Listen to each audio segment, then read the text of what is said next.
feel? Smells pretty good.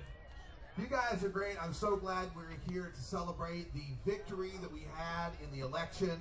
People worked hard to change the laws so that the adult possession of an ounce of marijuana is legal.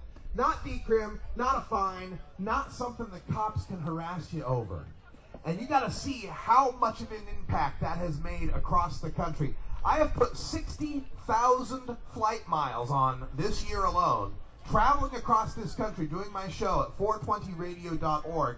And what I've learned is that this war isn't over, it's just begun.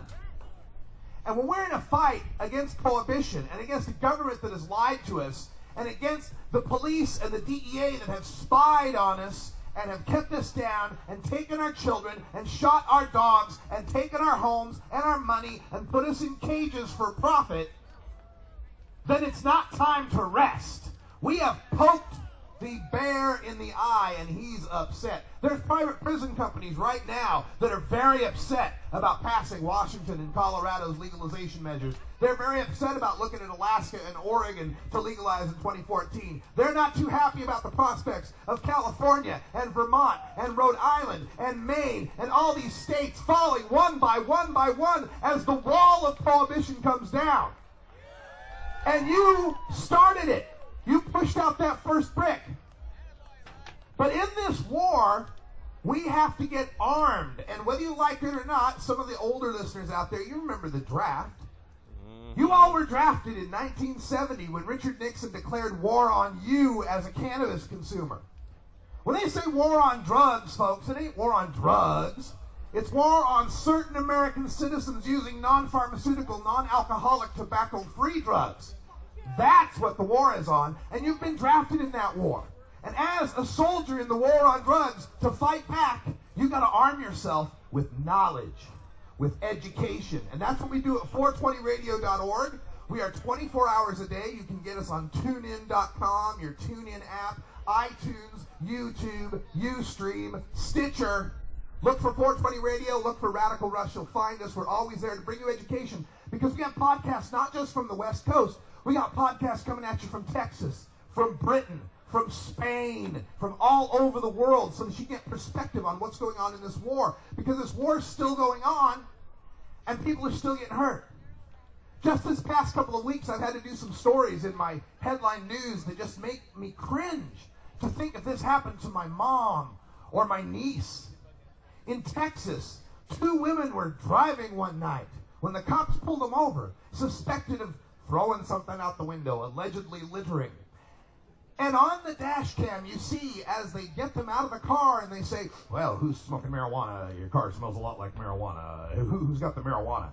Neither one of them are like, well, we don't smoke pot. This is our friend, my boyfriend's car. We just borrowed it. We don't know what's going on. And on the dash, they had these 2 women outside in the middle of the street, freeway, road, whatever, highway, in Irving, Texas, I believe it was, called a female trooper in to do a body cavity search. On the side of the road, it's right there on the dash cam as the female trooper puts on a little glove, snap, put on the glove, reach down the front of the woman's pants, feel around, is there any marijuana there? Reach down the back, is there any marijuana there? No. Send her aside, bring in the other woman on dash cam, reach down, any marijuana there? Reach down, any marijuana there? You may have noticed I didn't change gloves. Neither did the trooper. Same glove, both women, body cavity searches, side of the road, because they smelled pot that they did not have. That's the kind of things that happen as marijuana is still illegal. It's still contraband. And I kept trying to tell people how important this was last year. That decrim's great, medical's great, these are good steps forward, but you got to have it not be contraband. It has to be something the cops can't mess with you. And when states across this country, because I've been this year to Texas and Florida and Georgia, I've been all over, and when they saw the highlight, this made national news, of the Washington cops detraining the drug dogs to not sniff pot, people around the country just lit up. They're like, oh my God, do you know what a drug dog means in Georgia? That means some prison time's coming. And here you're teaching them not to sniff pot. Give yourselves a hand for that. Yeah. Drug dogs that don't sniff pot. Yeah. And the war is still going on in the case of Child Protective Services. This is one of the ways they fight against our activists. I have a very good personal friend named Lindsay Reinhardt who was supposed to be speaking at Seattle Hempfest, but she couldn't because of her circumstance.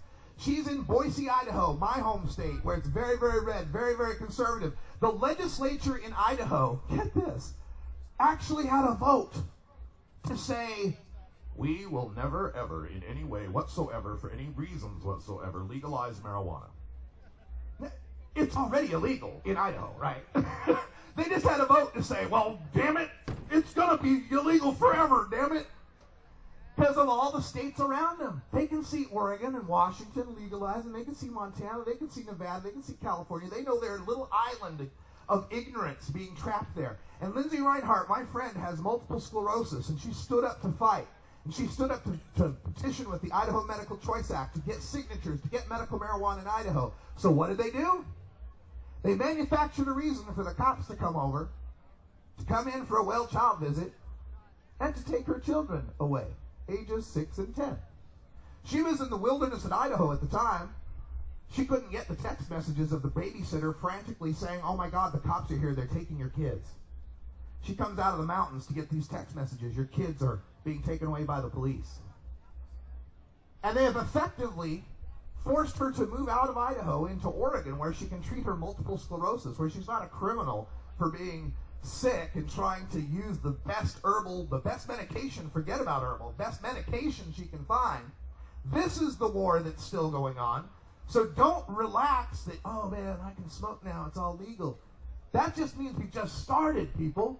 This is just the beginning. We've got to take this wave of legalization. We've got to spread it south to Oregon in 2014. I ain't waiting until 2016. We got to bring it to California in 2016. We got to spread it westward, eastward. We got to take it through all of the United States so all of our brothers and sisters can be free, so that nobody is ever persecuted for growing, selling, or using marijuana ever again in the United States. And our grandchildren look back at this era and they go, what? You used to do what to people who used cannabis? Yeah. Can you see that future? Yeah. Do you want that for your grandchildren? Yeah. Then keep doing what you're doing. Keep celebrating. Keep standing strong. Keep using cannabis. Don't be ashamed of it. Don't let anyone put you down. Find some activists that are doing good work and get them some money. They can really use some help. And I'll give you one last thing to educate yourself. Is I've got some great friends I'm working with at the National Cannabis Coalition, and they've got some great knowledge, great writers, Doug Fine, myself, Anthony Johnson, daily bringing you the stories and the education you need. You can get on your cell phones and just text NCC, like National Cannabis Coalition, NCC, to 420-420. You can remember that, right? 420-420. NCC to 420-420. They'll get you signed up to the newsletter. You'll get my Radical Rants, my twice-weekly column, where we tear apart the prohibitionists. We give you the facts to end the drug war, and we throw these prohibitionist bastards out of office and get ourselves some freedom for this whole country. Are you with me on that? Yeah! All right, thank you so much. I'm Radical Russ, 420radio.org.